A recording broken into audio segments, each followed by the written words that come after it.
नमस्कार. आणि विशेष म्हणजे आपला कार्यक्रम जेव्हापासून सुरू झालेला आहे त्याचं लाईव्ह कास्टिंग जे चालू आहे, त्याचा लाईव्ह जे प्रसार सुरू आहे प्रसार माध्यमातून, त्याचे प्रमुख आमचे विष्णूजी गाडवे आणि त्यांची संपूर्ण टीम यांना माझा नमस्कार. परमपूज्य परमात्मा एक सेवक मंडळ वर्धमाननगर नागपूर आणि ज्यांचे संस्थापक मानतेगे बाबा झुंजूजी यांनी या मानवाकरता 4 तत्व 3 शब्द 5 नियम, सेवकाला आलेले अनुभव, विनंती आणि प्रार्थना या माध्यमातून आपलं त्यांनी स्वतःचं दुःख दूर केल्यानंतर या समाजाचा करता कसं करता येईल, या मानवाचा कसं करता येईल याच्याकडे लक्ष दिलं. आणि त्यामुळे आज आपण सर्व समाज हा एकत्र दिसत आहोत. इथे एकाच समाजाचे लोक नाही आहे. इथे जगामध्ये जो समाज आहे निर्माण आहे त्या समाजातले प्रत्येक स्त्री पुरुष या चर्चा बैठकीने भगवंताच्या चर्चा बैठकीला उपस्थित आहे. तर त्या गुरुने जे कार्य केले ते कार्य मी नाही करू शकत, मी नाही करू शकणार. कारण की त्यांचे जे तत्व शब्द नियम आहे त्यांचं काटेकोरपणे जर पालन आपण केलं तर आपण फक्त 10% 25%च करू शकतो, अन्यथा नाही करू शकत. कारण की त्याचे तत्व शब्द नियमाने चालायला आपल्याला 100% प्रयत्न करायला खूप कष्ट करावं लागेल. आपल्याकडे आपण एक जर हवन करतो तर आपली सगळी हालत बेकार आहे. संध्याकाळपर्यंत उपास ठेवणे, उपासानंतर 12 पासून हवन करणे, त्यानंतर जेवण खावण करणे, तर आपली हालत होऊन जाते बारीक होते का नाही. तर ज्या गुरुने तत्व शब्द नियम दिले आणि ज्या गुरु करता आता या 12 वाजतापासून जी चर्चा बैठक सुरू झाली, सर्वांनी आपापल्या परीने जे काही सांगायचं आहे ते तुम्हाला सांगितलं आहे. परंतु ते ज्यांनी जे काही जे इथं आपले मानतं की बाबा झुंजूच्या माध्यमातून प्रसाराच्या माध्यमातून जे आपल्यापर्यंत पोहोचवलं ते किती लोक आत्मसात करतील आणि किती नाही करतील हे तुमच्यावर अवलंबून. नाही तर फार सुंदर असे इथं मार्गदर्शन झाले. आमच्याकडे हा एकच सारंग काय नाही आहे, भरपूर टीम आहे आमच्याकडे सांगणारी. बाजीरावच्या माटेच्या बाबतीत असो की आणखी कोणत्या विषयावर असो भरपूर टीम आहे. पण आता त्यांना संधी मिळत नाही. संधी फार क्वचित एकाला मिळते. मग आणखी 2-4 महिन्यांनी जर एखादा नववन असले तिथं उपस्थित होता. त्याच्यामुळे काही आमचे जे त्या वयातले सेवक आहे हे सुद्धा नाराज होतात. नाही तर सारंग काय सारखे पोरं संपूर्ण टीम मध्ये आहे. छोटी आजनी असो, आमचं गाव कनान असो, खंडाळा परिसर असो की जुनी कामठी परिसर असो, ह्या परिसरामध्ये तज्ञ लोक असे हे स्वर्गीय सूर्यबांजी कुंभलकर यांच्या नेतृत्वात त्यांनी तयार केले आणि त्या आधारावर हे लोक तयार झालेले आहेत.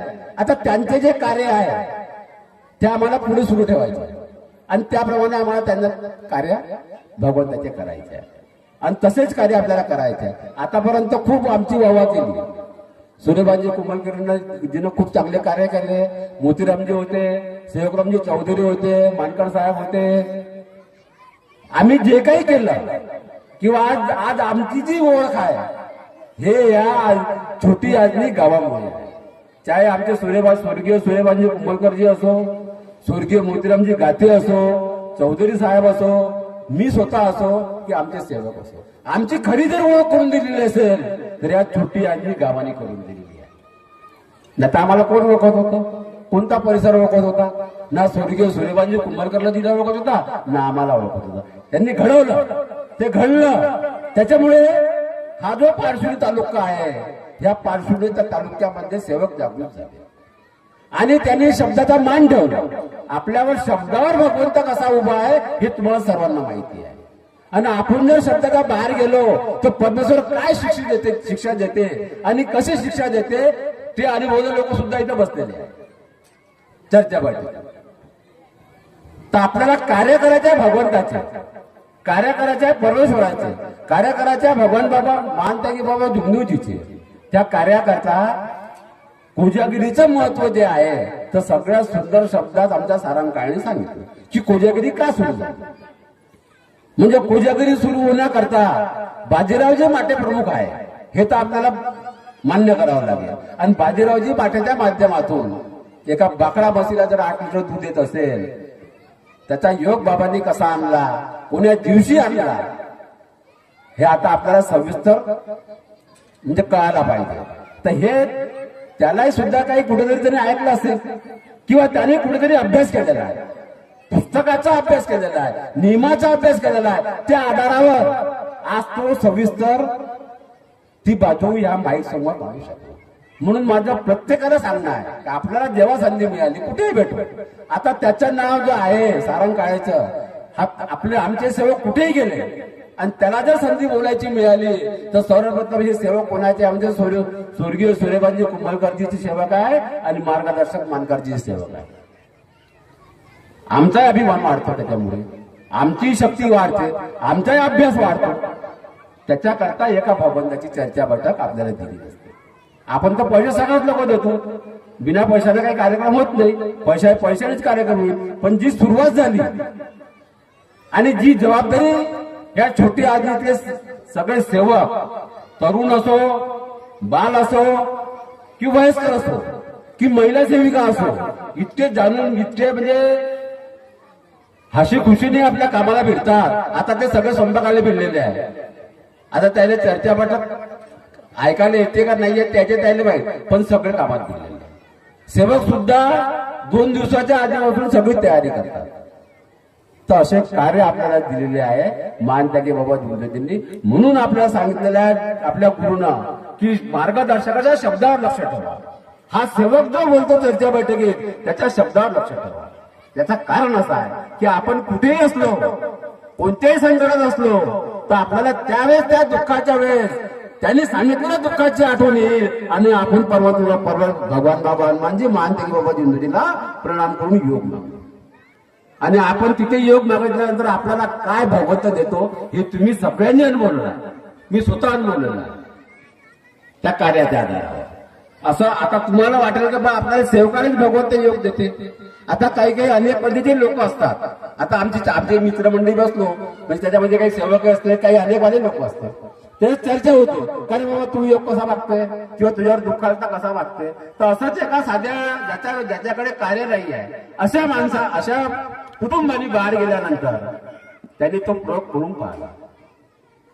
बाहेर गेल्यानंतर दुःख आल्यानंतर की बाबा या सांगितलं होतं यांनी की प्रणाम करावं लागते ना, एका भगवंताला सांगायला लागते. आणि सांगितल्यानंतर जर आपण भगवंताला क्षमा मागितली माझं काही चुकलं तर भगवंत क्षमा करते.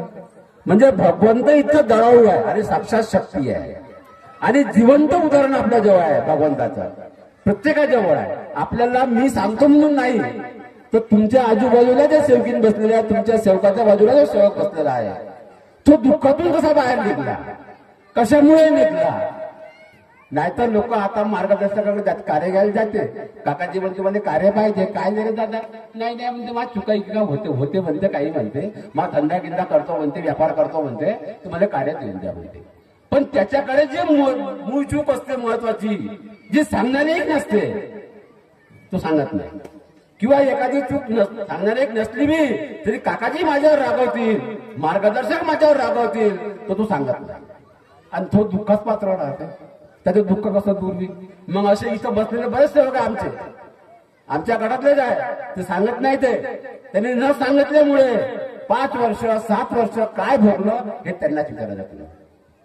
काही सेवक 2 वर्ष 3 वर्ष वाले आहे, सांगत नाही मार्गदर्शक आले की माझ्या अशी माझी चूक केली भाऊ, मी हे कृत्य केलं भाऊ.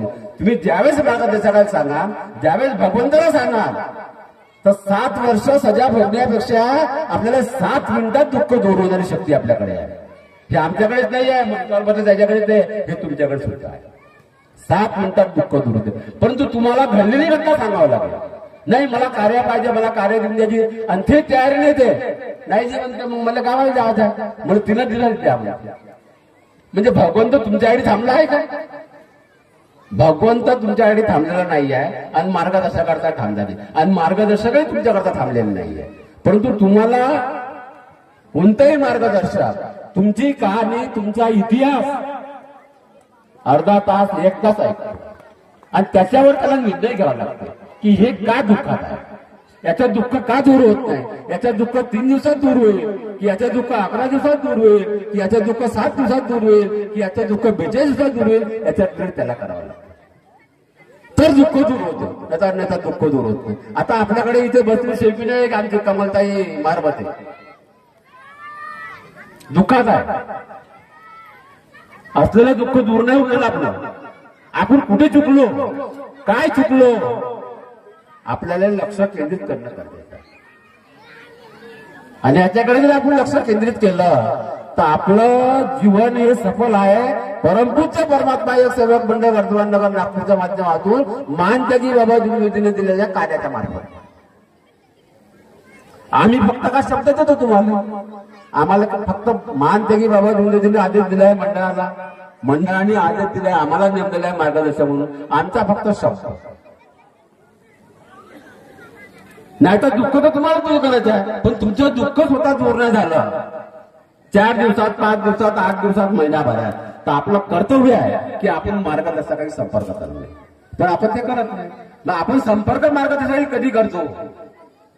1 वर्ष, 2 वर्ष आणि खिशातले पैसे संपले म्हणजे तोपर्यंत ना भगवंताची आठवणे ना मार्गदर्शकाची आठवणे. पैसे संपले का मग दिसते मार्गदर्शक. मग मार्गदर्शक जसा म्हणते, ज्याप्रमाणे कार्य देतो त्याप्रमाणे तुम्ही लोक कार्य करतात. ही जागृत शक्ती तुमच्याकडे सुद्धा आहे.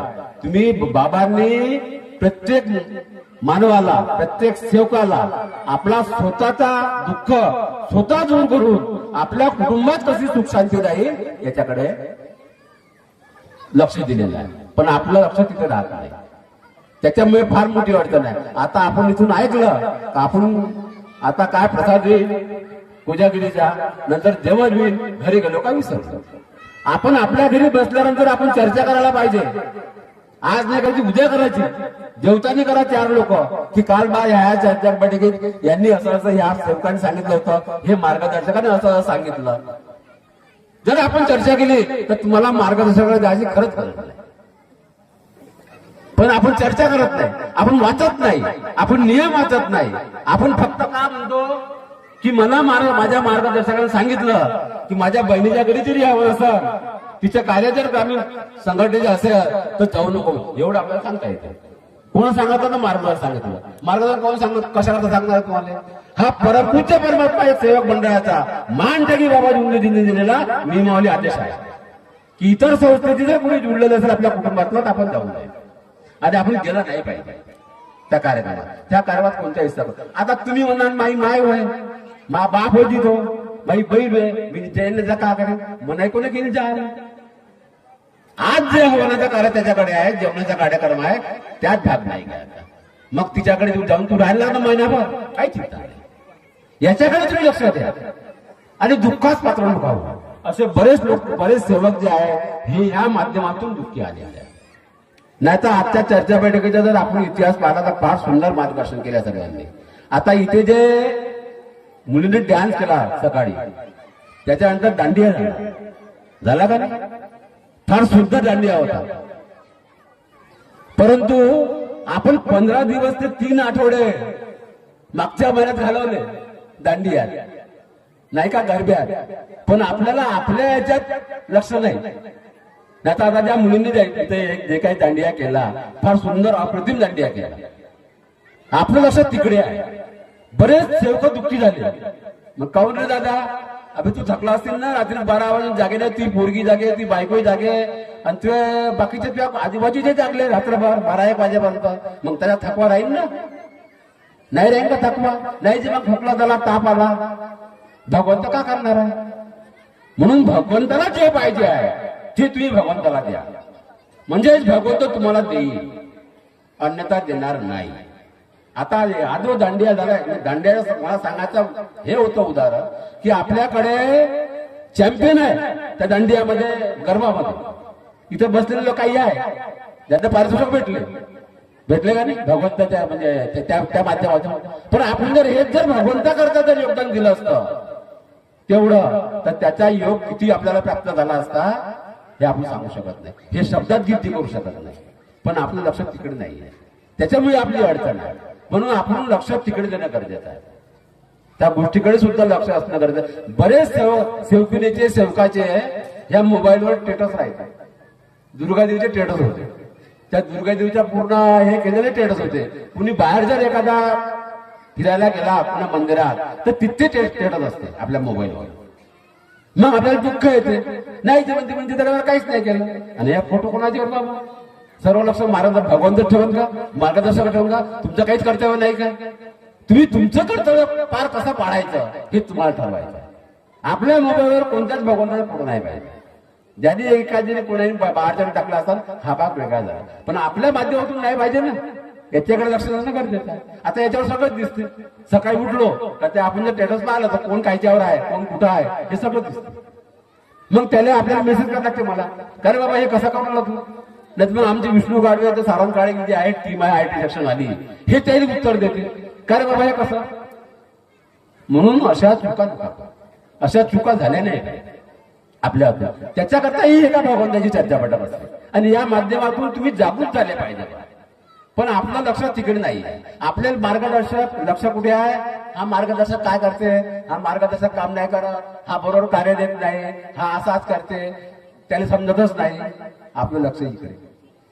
ज्या मार्गदर्शकाला परमपूज्य परमात्मा एक सेवक मंडळाच्या माध्यमातून मान त्यागी बाबाजी आदेशाप्रमाणे मार्गदर्शक पद मिळालं. तो कसा असतो? तो पद्मासन चालतो, त्याचे कर्म तो भोगेल. परंतु त्याचा शब्द तुम्हाला आजही काम करेल. मी पद्मासनात चालेल पण माझा शब्द आजही काम करेल. म्हणून आपल्याला आपला मार्गदर्शक काय करते, आपला सेवक काय करते, त्याच्यापेक्षा मी स्वतः काय करतो याच्याकडे लक्ष. आणि त्याच्यावर फोकस करून त्याच्यावर घरी चर्चा करा. त्याच्यावर जर आपण चर्चा केली आपल्या घरी बसून दररोज सायंकाळी तर आपला दुःख असंच दूर होते नाही का? आता चर्चामध्ये आमच्या वर्षा ताई नाही आल्या, नाही का चर्चामध्ये गेली? म्हणजे हे भगवंताची एक देणच आहे की भगवंताच्या चर्चा बैठकीत मला आज योग का नाही आला जाण्याचा, का माझ्यावर परिस्थिती आली एखादी, हे महिलांकडे सांगता. का माझ्यावर परिस्थिती आली की मला 4 लोकांचं मार्गदर्शन ऐकायचं होतं, मी चर्चेमध्ये जाऊ शकले, किंवा मला काही सांगायचं होतं सेवकिनीला, तर आज मला योग चर्चा बैठकीत न जाण्याचा का नाही आला, याचा सुद्धा शोध घेणं गरजेचं आहे. हे आम्ही सांगू म्हणूनच नाही, याचा शोध तुम्हाला घ्यायचा. हा कार्यक्रम जो आता आपला आजचा आहे हा महिन्याच्या आधी ठरलेला असतो, 15 दिवस आधी ठरलेला असतो की आपल्याला या दिवशी जायचा. आपल्याकडे भगवंताने सगळं दिलेलं आहे. कसा योग मागायचा, काय मागायचा, कसा भगवंत योग देईल, कसा आपल्याला त्या कार्यक्रमात सामील होता येईल, असा सगळा योग इथल्या बरेचशा स्त्रियांनी घेतलेला आहे. आपल्या घरी आव्हान असताना आपल्याला जर काही अडचण येत असेल 2 दिवसांनी तर भगवंताला योग मागून भगवंत कसा थांबवतो हा प्रत्येकाने महिलांनी प्रयत्न केलेला आहे. तो प्रयत्न आपल्याला करणे गरजेचं आहे. म्हणजेच आपण कुठेतरी कमजोर का पडतो याच्याकडे लक्ष दिलं. आपलं लक्ष तिकडे नाही. त्याच्यामुळे मार्गदर्शक का करणार? आता मार्गदर्शकाकडे जास्तीत जास्त अडचणी कोणत्या येते? सासूचं सुनाचं पडत नाही. आता तो मार्गदर्शक काय करणार? किंवा आईचं मुलाचं पटत नाही. ह्या गोष्टी करता आपण जर मार्गात असो आणि माझा जर एखादा सेवक सांगत असेल किंवा ती सुनबाई सांगत असेल की माझी सासू किंवा माझा सासरा किंवा माझा दीर किंवा माझ्या ननद असेल जे माझं पटत नाही किंवा माझ्या त्याची विचार पडत नाही, तर किती लाजिरवाणी गोष्ट आहे आपल्याकडे. ज्या भगवंताच्या सेवेत आपण आहोत, ज्या भगवंताला सांगितलं मी की भगवंता माझ्या कुटुंबात मी एकटा ठेवी, कशी एकटा रे? तसा सुना बोलतच नाही, दीर भावजा बोलत नाही, कधी कधी असा प्रसंग आहे की नवरा बायकोच बोलत नाही 8 दिवस, अशी परिस्थिती निर्माण होते. तर आपण ज्या भगवंताला वचन दिलं की भगवंत मी माझ्या कुटुंबात, माझ्या परिवारात, या समाजात, या सेवकात एकता कायम करा, कशी एकता होईल आपल्याकडून याच्याकडे आपल्याला लक्ष द्यायचं आहे. आणि ते तुम्हाला द्यावं लागेल तरच तुम्ही खरोखरच आपण भगवंताचे कार्य करून आलो हे सिद्ध. आता आपल्या इथं बरेचसे पोरं आहे जे आता शिक्षण घेऊन आले. कुणी ITI झाले आहे, कुणी आता 10वी 12वी झालेले आहे, कुणी ग्रॅज्युएशन करत आहे. तर काही मुलांची, बरं मुलं नाही तर मुलींची सुद्धा, यांची विचार करण्याची शक्ती बदलली.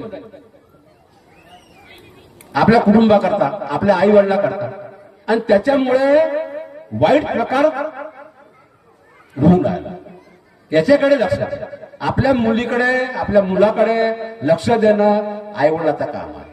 आपल्याला भगवंतानी जे सेवक असेल परमपूज्य परमात्मा सेवक मंडळाचे, त्या सेवकाला सगळ्यांना बुद्धी दिलेली आहे की माझ्या कुटुंबात कोणाचं काय सुरू आहे, मुलीचं काय सुरू आहे, मुलाचं काय सुरू आहे, हा जातो बाहेर तर काय करतो, तो बोलतो, तो कोणासोबत बोलतो, याच्याकडे लक्ष ठेवणं हे आईवडिलाचं सुद्धा काम आहे.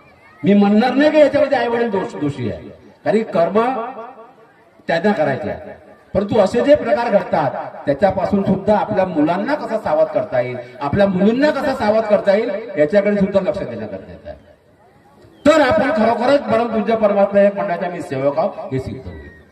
बरं, आता मी बोललो याच्यासाठी जवानपणासाठी, पण हे जवान तर आहेच आहे, पण जे 30-40च्या नंतरचे आहे ते ना त्या या सेवकीनी ज्या 30-40च्या वरच्या आहे त्याही खतरनाक आहे. आज तुम्हाला वाटत मानकर साहेब का बोलते बा, आता माझ्याकडे अशाच प्रकरण येतात या कणांचे की माझ्याकडे आता म्हणजे मी आता काकाजीने जे आपल्याला पारशिवनी तालुक्यात सगळीकडे कार्य दिलेले आहे, तर त्या सगळ्या ठिकाणचे असे मोठे प्रकरण येतात का तो नवराच ऐकत नाही म्हणजे बायकोला, आणि बायको नवरा म्हणजे बायकोला बायको ऐकत नाही, बायको म्हणजे नवरा ऐकत नाही. म्हणजे किती मोठी समस्या आहे, आणि किती मोठी आपण आपल्या नवऱ्यावर आपला विश्वास आहे किंवा पत्नीचा नवऱ्यावर आहे, नवऱ्याच्या पतीवर आहे, हा विश्वास ठेवणं गरजेचं आहे. आणि ज्या दिवशी तुमचा विश्वास डगमगतो पतीवरचा किंवा पतीचा बायकोवरचा, त्या दिवशी तुम्ही दुःखास पात्र व्हायला निश्चित आहे. आपल्याला हा विश्वास संपादन करावा लागेल, आपल्याला तशी परिस्थिती निर्माण करावी लागेल आपल्या कुटुंबात. हे करणं का आपल्याला सेवकाचा, आपल्या सेवकाची तशी तक्रार यायलाच नको, परंतु ह्या तक्रारी वाढलेल्या. आता ते मार्गदर्शकच पाहिजे, ते भगवंतच पाहिजे, तुमचं काहीच कर्तव्य नाही करायचं. हे कर्तव्य तुम्हाला करायचं आहे, हे सेवकाला करायचं आहे, हे सेवकिनीला करायचं आहे. असं जर आपण आपलं स्वतःच आपण कर्तव्य केलं तर स्वतःचं दुःख स्वतःच दूर करणार तुम्ही, असा 100% विश्वास महान त्यागी बाबा धुंदेच्या माध्यमातून आपल्या सगळ्यांना दिलेला आहे.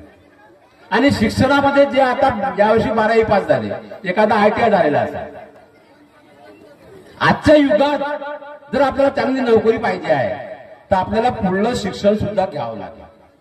मध्येच ब्रेक करू नका, मी झालो 12वी, मी झालो ITI, काम नाही होणार. आपल्याला एज्युकेशन आताचा ग्रॅज्युएट एज्युकेशन पाहिजे आहे, आपल्याला आपल्या मुलाला ग्रॅज्युएट करावं लागेल. ग्रॅज्युएट झाल्यानंतरच आपण चांगल्या पदावर एखादा लिपिक, नाही तर आता जो ग्रॅज्युएट आहे, जो पोस्ट ग्रॅज्युएट आहे ते सुद्धा चपराचा फॉर्म भरते, ते सुद्धा हे स्वीपरचे जे जागा निघतात महानगरपालिकेच्या, इथे सुद्धा ते फॉर्म भरतात. ती परिस्थिती आपल्याला का आली बा, कशी आली बा, याचा शोध कोण घेईल. आता जे पुरा अभ्यासच नाही करत, हे मोबाईल दिला झाला का, ह्या मोबाईलवर कामं चालू करायची त्याच्यावाले ना, आईवडिलाचं ऐकत. आता तुम्ही म्हणाल का बा मानकर साहेबाला कसं काय बा हे सुटलं नाही काय, आम्ही तेच होतो त्या काळात, ज्या काळात 18, 20, 25च्या तारुण्यात आपल्या कुटुंबातले मुलं मुली बिघडतात, त्या काळात आई वडिलांचं लक्ष असणं गरजेचं आहे. आणि त्या काळात हे तरुण मुलं आई वडिलांना शिवाय देतात. ज्यांना बुद्धी कमी आहे ते लोक, ज्यांना बुद्धी आहे ते नाही देणार, ज्यांना बुद्धी आहे ते लोक आई वडिलांना शिवाय सुद्धा देतात. किंवा परिवारामध्ये जर एखादा व्यक्ती बोलत असेल, दुसरा मोठे वडील बोलत असेल, एखादा मोठा भाऊ बोलत असेल, तर त्यांना सुद्धा शिवा देतात. याच्यावर आपण हे सगळं जे आहे हे आपण कशाच्या माध्यमातून साध्य करू शकतो. भगवान बाबा हनुमान आणि महान त्यागी बाबा धुंदेच्या माध्यमातून आपल्या कुटुंबावर किती मोठं संकट आलं तर आपण ते साध्य करू शकतो, आणि ते आपण केलं पाहिजे. तर आपण परमपूज्य परमात्मा एक मंडळ वर्धमान नगर नागपूर महान त्यागी बाबा धुंदेजींनी यांनी घडवलेले सेवक हे सिद्ध होते. याच्याकडे लक्ष द्या. आपलं दुःख जर 2-4 वर्षात दूर होत नाही तर मार्गात राहू नये, मीच ह्या मताचा. कारण की मी परवाच एका जणांना सांगितलं, त्याग झाला, त्याला 4-5 वर्ष झाले असेल, आणि त्यांनी परत दुःख नाही आलं पण तो वेदनेला लागला पाहिजे म्हणलं, आणि मार्ग सोडून दे. कारण की तो माझ्याकडे जेव्हा आला होता सांगायला माझे कार्य संपले म्हणून काही कारण त्यांना घेतले दुःखा करता, तर तो त्या दिवशी दारू पिऊन गेला. म्हटलं तू एक काम कर, प्रतिमा उतरून ठेव आणि उद्या आपल्याला तयार करणं परमपूज्य परमात्मा एक सेवक नेऊन दे, काही गरज नाही. मग असे जर तुम्ही 2 वर्ष 4 वर्ष, बाबांनी काय सांगितलेलं आहे, इथं बरेचसे जे वरती बसलेले का समोर बसलेले आहे, काही सेवक 6 महिन्यात त्यागाचे कार्य केले, काही सेवकांनी वर्षभरात त्यागाचे कार्य केले, काही सेवकांनी 2 वर्षात त्यागाचे कार्य केले. पण एखाद्या सेवकाला जर मी म्हटलं का रे बाबा तुला झालं 4 वर्ष त्याग करायचा, थांबाना काकाचे म्हणते माझ्या घरात आता घरकीत जमवतो म्हणते, संडास बिंडास घरी नाही आहे म्हणते, नळी बी नाही आहे म्हणते. म्हणजे आपलं दुःख बाबाने दूर केलं शब्दावर 3 महिन्यात 6 महिन्यात. आणि आपल्याला कार्य घेण्याकरता ह्या सुई पाहिजे आहे. म्हणजे किती मोठी लज्जाची गोष्ट आहे काय काय. आता ह्या गोष्टी सगळ्याच गोष्टी आपण सांगू शकत नाही, पण हे ज्यांचे कार्य आहे, जे 3 वर्ष 4 वर्ष 5 वर्ष 10 वर्षापर्यंत तुम्ही साधे कार्य करत असाल, आणि जर तुम्हाला भगवंत योग देत नसेल, योग नसून मिळाला, तर मार्ग सोडून देणे सोपा उपाय. आणि आपल्याला ज्या पद्धतीने करायचं आहे त्या पद्धतीने करायचं. आता तर खूप सोपं काम झालं, नाही तर आधीचं कठीण काम होतं, साधं काम नव्हतं आधीचं. आजपासून जर आपण 20 वर्षाच्या आधीचा इतिहास पाहिला तर मार्गदर्शक लोक व्यसन केल्याबरोबर त्याला घराच्या बाहेर काढतात. तो सगळे घेऊन पोट्टे बाटलीचं उदाहरण आहे ते आमचे शंकररावजी राहून त्याग झाल्यानंतर, दारू पिल्यानंतर 4 महिने बाहेर ठेवलं पाण्यात घराच्या, 4 महिने अंदर विजल. मग सेवकांना दया आली की म्हणे काकाजी यांना किती दिवस पाण्यात ठेवायचं, यांचे छोटे छोटे मुलं आहेत, यांना आतमध्ये घ्या, यांना कार्य द्या, यांना सफल करा. पण आता ते सेवक कसे आहेत, त्यांना जर आपण हाकलून दिलं तर पुन्हा येतच नाही आणि दुःखाच पात्र होते. एक तर ह्या मार्गात यायचंच नाही आहे, कारण की ह्या मार्गात येण्याकरता कोणताही मार्गदर्शक कोणताही सेवक हा तुमच्याकडे नाही आला. तुमच्यावर दुःख होतं म्हणून तुम्ही मार्गदर्शकाकडे गेले, एका सेवकाचा शोध घेतला आणि त्या सेवकाच्या माध्यमातून मार्गदर्शकाचा शोध घेतला आणि त्याच्याकडे गेले. मार्गदर्शक किंवा भगवान तुमच्या म्हणत नाही, तुम्ही त्याच्याकडे गेले. त्यानंतर तुम्हाला जो योग प्राप्त झाला, तो योग कसा होता काय होता हे तुम्हाला ठरवायचं. मला किती दिवसात भगवंतांनी सुटका दिली हे तुम्हाला ठरवायचं. हे मार्गदर्शक नाही ठरवणार. मार्गदर्शक कोणतेच कार्य करत नाही आणि मार्गदर्शकाने कधी मान त्यागी बाबा दुनियेच्या तुलनेत किंवा भगवंताच्या तुलनेत मानली. पण आपली त्याच्यातही फार मोठी अडचण. आपण त्या मार्गदर्शकालाच देव मानतो, त्या मार्गदर्शकालाच भगवान मानतो, तिथे अडचण नाही का. म्हणून ह्या ज्या वाईट वृत्तीचे विचार आहे हे मनातून काढा. आम्ही भगवान नाही आणि आम्ही देवही नाही. आम्हाला फक्त परमपूज्य परमात्मा एक सेवक मंडळाच्या माध्यमातून मानते की बाबा तुम्ही जो आदेश दिलेला आहे मंडळाने जो आम्हाला आदेश दिलेला आहे त्या आधारावर आम्ही कार्य करतो आणि त्या आधारावर आम्ही कार्य करतो. म्हणून आजही आम्ही दिलेला शब्द का कामात येतो त्याच्याकरता काम. पण तुमचं लक्ष तिकडे नाही.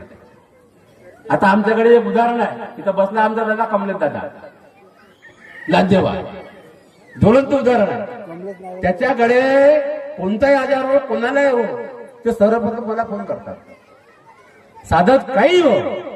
आणि माझं सांगणं ते सेवकाला, जो दुःखी सेवकाला त्याला तर मी तुला शब्द देत आहो 3 फुकाचा तीर्थ कर का 7 फुकाचा कर का 11 फुकाचा कर, परंतु मला 2 फुकांनी फोन करणं काय परिस्थिती आहे तर त्याच्या कुटुंबातल्या करतात. आणि यावेळी त्याला काही त्यांना त्या सोनालीने फोन केला ना त्यांनी फोन केला, 40-50 हजारानं घुसून गेला. आणि डॉक्टर म्हणजे काही बिमारी नाही, म्हणजे अशाही प्रकारचे डॉक्टर असतात, काही बिमारी नाही, पण 40-50 हजारानं डॉक्टरनं उचलून दिले. म्हणून आपल्या दुःख जर आपल्याकडून जर दूर होऊन नाही राहिला तर आपल्याला मार्गदर्शकाचा सल्ला घेणं आवश्यक आहे, मार्गदर्शकाचे विचार घेणं आवश्यक आहे. असे जिवंत उदाहरण आपल्याकडे आहे. म्हणून मी ते जुने उदाहरण सांगत नाही की मी तिथे मागे तिथे ऐकलं होतं आणि आता तुम्हाला सांगतोय आपल्याकडे तुमच्यामध्ये बसलेल्यामध्ये आहे ते आपण ऐकायला पाहिजे. आता बरेचसे लोक येतच नाही चर्चा बैठकीला, ना आठवडी येत ना महिन्याची होती तिथं येत नाही इथे येत. आपल्याला माहित कसं होईल भगवंत आहे म्हणून आणि भगवंतही जागू शक्ती आहे म्हणून. हा जो कार्यक्रम असतो 9व्या अंगाचा असो की कोजागिरीचा असो, हा याची पूर्वसूचना 1 महिन्याच्या आधीपासून प्रत्येक कुटुंबाला असते. तर त्या कुटुंबाची जबाबदारी आहे की माझा मुलगा जर एखादा बाहेर असेल, माझी मुलगी जर बाहेर असेल तर ती आजच्या कार्यक्रमाला आली पाहिजे, तिने 4 शब्द ऐकले पाहिजे, तर त्याच्या विचारात परिवर्तन होईल, अन्यथा होणार नाही.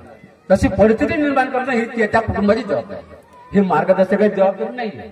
तर भगवंताची जबाबदारी नाही आहे. भगवंताचा मार्गदर्शन सगळं पाहिजे तुम्हाला. तुम्ही काय करता काय नाही, काय ऐकता काय नाही ऐकत, काय वाईट काम करता, हे सगळं त्याला दिसतं.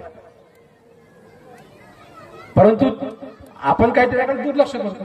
आता माझा मुलगा यायला पाहिजे, माझी सुने जर बाहेर असेल, शिक्षणाकरता असेल, नोकरी असेल, तर ती या चर्चापडीकडे आली पाहिजे.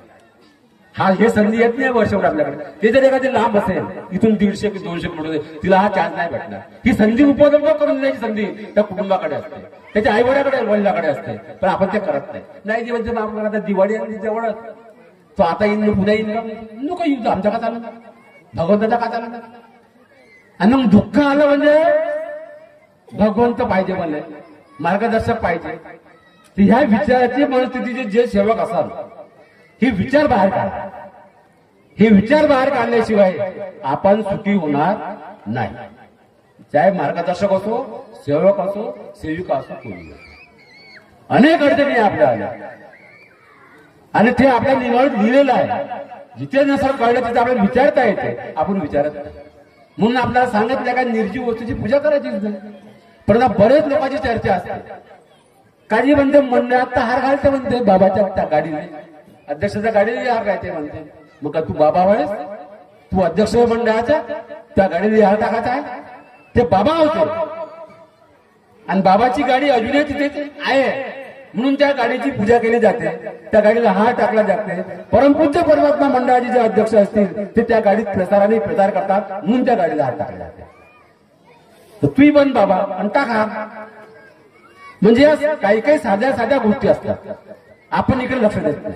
तू टाकते मग आपल्याला याचं संशोधन घ्यायचं असलं, त्याच्या आधीचे जे मार्गदर्शक होते, आताचे जे मार्गदर्शक आहे, त्याच्याकडे जाऊन भाऊ दसऱ्या दिवशी त्याच्या कोणत्या गाडीला हार आहे का, त्याच्या कोणत्या गाडीला सिंदूर बुक्का आहे का. आपली जबाबदारी आहे, आपण केलं पाहिजे, पाहिलं पाहिजे, शोधलं पाहिजे आणि त्यांना विचारलं पाहिजे का तुम्ही आपल्या गाडीला काय टाकला मग, तेव्हा ते सांगतील तुम्हाला कळेल. आणि आपण त्या दुःखापासून दूर होऊ. नाही तर आपल्याकडे दुःख अनेक दुःख आहे. त्या दुःखातून जर बाहेर निघायचं असाल तर आपल्या हातून चूक नाही घडली पाहिजे, याची काळजी घेणं गरजेचं आहे.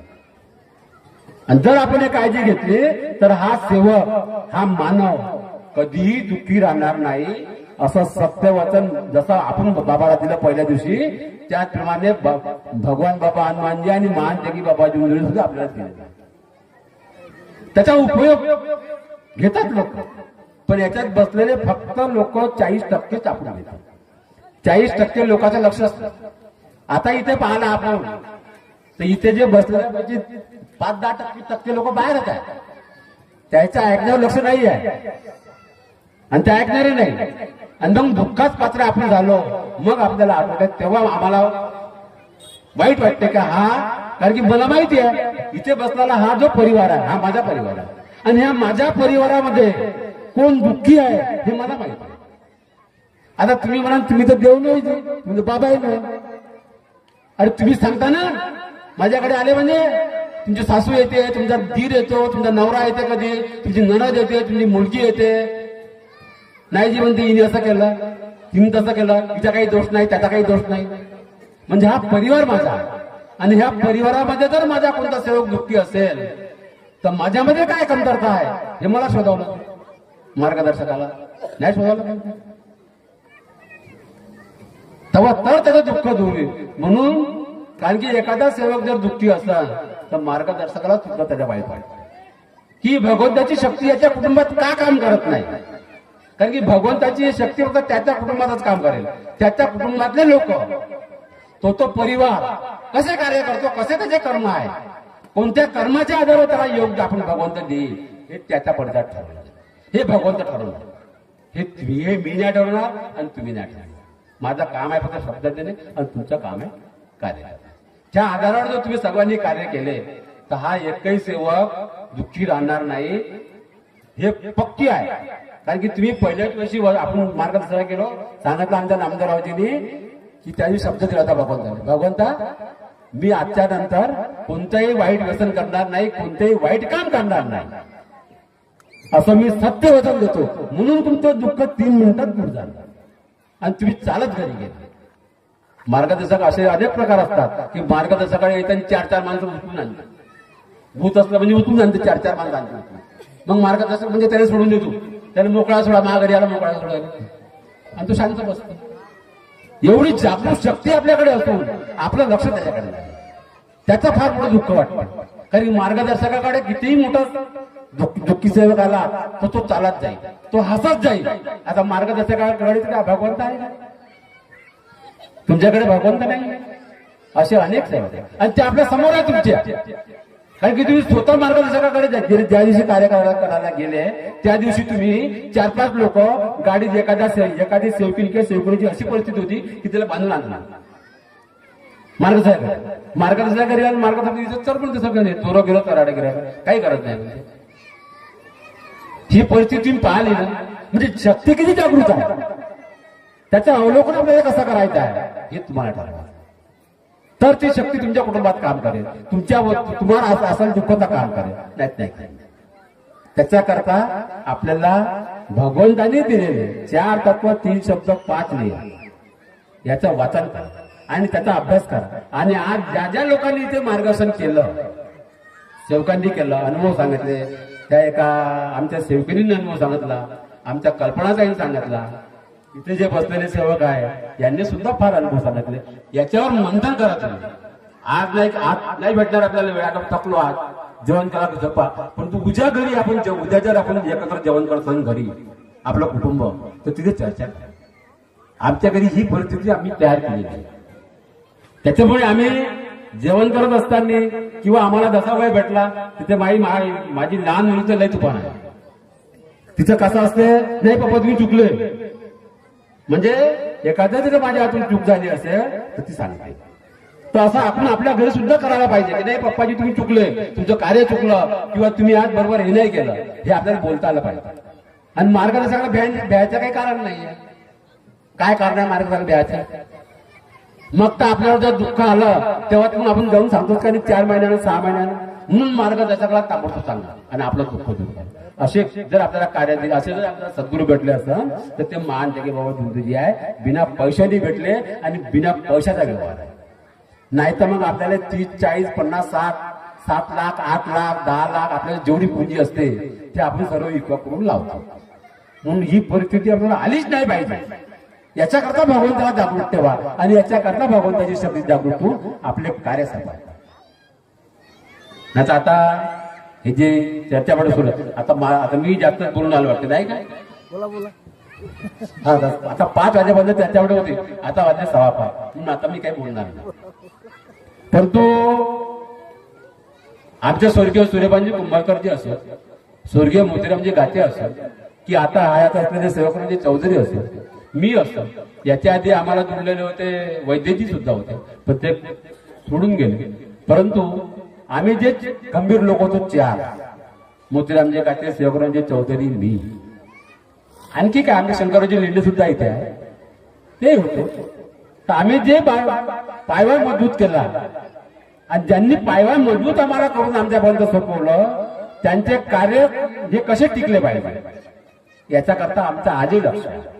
त्यांचे ज्यांचं मी नाव घेतलं, सूर्यपानजी कुंभारकर असो त्यांचं कुटुंब असो, स्वर्गीय मोतीरामजी गातेजी असो त्यांचं कुटुंब असो, की सेवकरामजी चौधरीचे कुटुंब असो, की आणखी आम्हाला जे जुळलेले आहे त्यांचं कुटुंब असो, आम्ही एकत्र बसून चर्चा करणार, एकत्र बसून चर्चा सांगणार, एकत्र बसून कार्य करणार, तर आपण सफल होऊ, अन्यथा सफल होणार नाही. त्यात माझी ताकद आहे का किंवा कोणत्याही सेवकाची ताकद आहे का आपल्याला एवढं मोठं कार्य घडवायची? नाही घडू शकत. हे घडलं कसं? त्याच्याकरता सगळ्यात जास्त योगदान मी का देतो आम्ही आजनी छोट्या आजनी गावला, की यांनी आम्हाला, यांच्यामुळे माझं नाव आहे, यांच्यामुळे स्वर्गीय सूर्यपानजी कुंभारकरचं नाव होतं, यांच्यामुळे मोतीरामजीचं गातेचं नाव होतं, यांच्यामुळे चौधरीचं नाव होतं, हे आम्हाला सांगावं लागलं.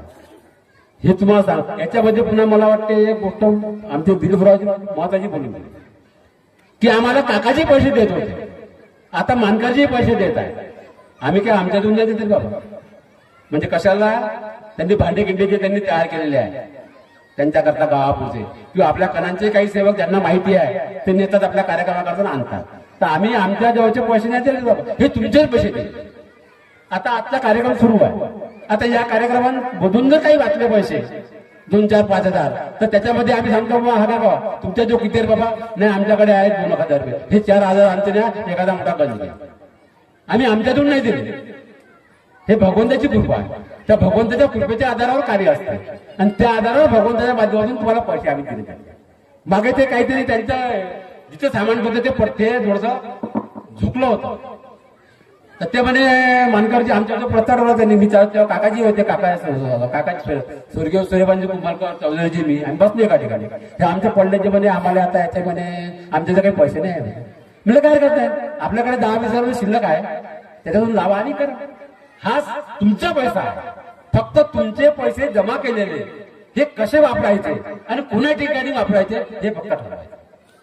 त्याच्याकरता ह्या गोष्टी सुद्धा चर्चा बैठकीत होतात. आपण सांगतो का बाबा एवढे पैसे आले, आपल्याकडे एवढे शिल्लक आहे. आपण त्याच्यामध्ये काही लोकांना शंका असतात, तर शंका असली तर आपण 4 लोकांना विचारण्यापेक्षा मला विचारले. सेवकरामजी चौधरी आहे, त्यांच्याकडे सगळा पैसा शिल्लक असतो, त्यांना विचारलं काकाजी हा तुम्ही पूजागिरीचा कार्यक्रम करला याच्या हिशोबाने सांगितलं. आम्ही प्रत्येक चर्चा म्हणजे कार्यक्रम झाल्यानंतर याचा हिशोब सादर करतो, पण तुम्ही त्या दिवशी त्याच्यावर नसता आणि तुम्ही ज्याने म्हणता का मानकर काकाजींनी किंवा चौधरी सांगितले तुम्ही इथंही नसते, मग थोडं चांगली चौक आले हो थोडं नसते त्याच्यामध्ये. पण हा हिशोब सांगितला हे कोणाला माहित नसते, पैसे शिल्लक किती आहे हे कोणाला माहित नसते, ते फक्त चौधरीजीनेच माहिती. मलाही माहित नाही शिल्लक किती आहे, कारण की त्यांच्याजवळ सगळा लेखाजोखा असतो आणि त्या माध्यमातून आम्ही जे योगदान दिलं आहे, आज जे गावाला दिलं असेल तर ते त्या माध्यमातून आम्ही दिलेलं आहे. म्हणून आम्ही आमच्या जवळचे पैसे द्यायची गरज नाही पडू दिली भगवंत. फक्त आम्ही एखादी वस्तू जर एखादी 2-4 हजाराची वस्तू आहे आणि ती मला द्यायची आहे तुम्हाला प्रेझेंट आपल्या कार्या याच्यामध्ये भांड्यामध्ये काही मध्ये, तर ते आम्ही दिलेली आहे. तो भाग वेगळा आहे. एखादी वस्तू कमी आहे, ती वस्तू ठीक आहे बाबा त्याचे पैसे मी घेऊन घ्या, मी देईन 2-4-5 हजार, तो भाग वेगळा. म्हणून असे कार्य जर घडले असेल तर या छोटी आदमी गावातून घडलेले आहे. त्याच्यामुळे भगवंताच्या कार्याकडे लक्ष देऊन माझं कुटुंब कसं सुखी होईल याच्याकडे लक्ष द्या. आणि आजच्या चर्चा बैठकीत जे कोणी इथं ऐकून बोलल्यांचं सांगितलं याचा अभ्यास करा, म्हणजे तुमच्या लक्षात येईल तुम्हाला काय करायचं आहे. आणि आपलं कुटुंब सुखी परिवार करा. आणि सासू सासरे सुनीसोबत वाद आपला जर मार्गात असेल तो आपला वाद झगडे होऊच नाही ह्या मताचा मी. अनेक कुटुंबात अडचणी येतील, एखादी गोष्ट कमी होईल जास्त असा संयम ठेवा. क्रोधात नका येऊ. दोघे जण जर एका वेळेस जर क्रोधात आपण आलो तर आपला अपघात होऊ शकतो. म्हणून त्या अपघातापासून जर सावध राहायचं असेल तर आपल्याला सासू सासरे सून असेल तर आपल्याला असे संबंध ठेवू नका. न बोलण्याचे संबंध ठेवा. आपल्याकडून जर माझ्या सासूचा होत नसेल तर काय हरकत नाही, ते घेईन आपल्या हाताने जोपर्यंत ती शक्ती आहे, परंतु तिचा अपमान करू नका. अशी प्रवृत्ती तयार करा आणि तशी परिस्थिती आपल्या कुटुंबात तयार केली तुम्ही जर केली तर तुमच्यावर दुःख नाही. म्हणून खूप झाला आता काही मी बोलणार नाही. आजच्या चर्चा बैठकीत त्यांनी जो छोटी आदमी परिसराने जो कार्यक्रम केला फार सुंदर असा कार्यक्रम केला. त्यांना आतापर्यंत मला येऊन सांगावं लागत होतं, रात्री यायला लागत होतं बाबा रे इथं असं हे करायचं, इथं बाबा म्हणजे प्रतिमा ठेवायची, इकडे आयची ठेवायचे, तिकडे हार लावायचे, तिकडे फुल ठेवायचे, तो स्पीकर तिकडे लावता, तो कोंगा झाडाने बांधा. पण त्यांनी यावेळेस त्यांच्यावर सोपवलेलं काम त्यांनी अतिउत्तम काम केलं. त्याच्यामुळे ते अभिनंदनास पात्र आहे. कोण हे पुढे नाही इच्छे जे जवान घोडा ज्यांनी योगदान दिलं, ज्या मुलींनी योगदान दिलं, त्यांनी रांगोळ्या काढल्या रात्रीपासून पहाटेपासून, हे अभिनंदनास पात्र आहे. तर त्यांचं अभिनंदन केलं पाहिजे. म्हणून सर्व युवा संघटनेचं आमच्या इथे सुद्धा असे सेवक आहे, कनान परिसरात बी आहे असं नाही, प्रत्येक ठिकाणी. आणि ते ज्या ज्या परिस्थितीत आपल्याला योगदान पाहिजे त्या त्या परिस्थितीत ते योगदान देत असतात. म्हणून ही जबाबदारी तुम्हाला स्वीकारायची. जर तुम्ही ही जबाबदारी स्वीकारली तर तुम्ही सुद्धा एवढं कौशल्य करू शकता. नाही तर हे जे कौशल्य यांनी घरी केलेलं आहे ह्या कौशल्याचे कमीत कमी 15,000 रुपये घेते डेकोरेशन. त्यांनी 15 वाचवले. स्वयंपाकाकरता बाया आताही सांगायचं नाही, त्या शिवकिनींनी 5,000 वाचवले. भांडे घासण्याकरता सांगायचं नाही कोणाला, त्यांनी वाचवले. म्हणजे आपले 25,000 रुपये वाचवायचे. सेवक सेवकिनी आणि ह्या आपण जर विचार केला तर कमीत कमी 25,000 रुपये खर्च असतो. हा त्यांनी वाचवला, ते स्वतः करतात. म्हणून आपल्या कनिन परिसरातले जे कोणी सेवक असतील, काही सेवकरी असतील, आपल्याला जो काही योगदान देता येईल जेवण झाल्यानंतर तो योगदान आपण दिला पाहिजे. तर आपण इथून काहीतरी घेऊन चाललो हे मानत पाहिजे. म्हणून आजच्या चर्चापैकी मला बोलण्याची संधी उपलब्ध करून दिली त्याबद्दल मी सर्वप्रथम भगवान बाबा हनुमानजी मानते की बाबा जी आहे वाराणसी यांचे आभार मानतो. आजच्या चर्चा बैठकीचे उद्घाटक श्रीमान्य रामरावजी सहारे यांचे सुद्धा आभार मानतो. मंचावर उपस्थित सर्व मार्गदर्शक कार्यकर्ते, पुढे बसलेले सगळे सेवक सेविका बालगोपाल यांचे आभार मानतो आणि माझ्या शब्दाला विराम देतो. सर्वांना माझा नमस्कार.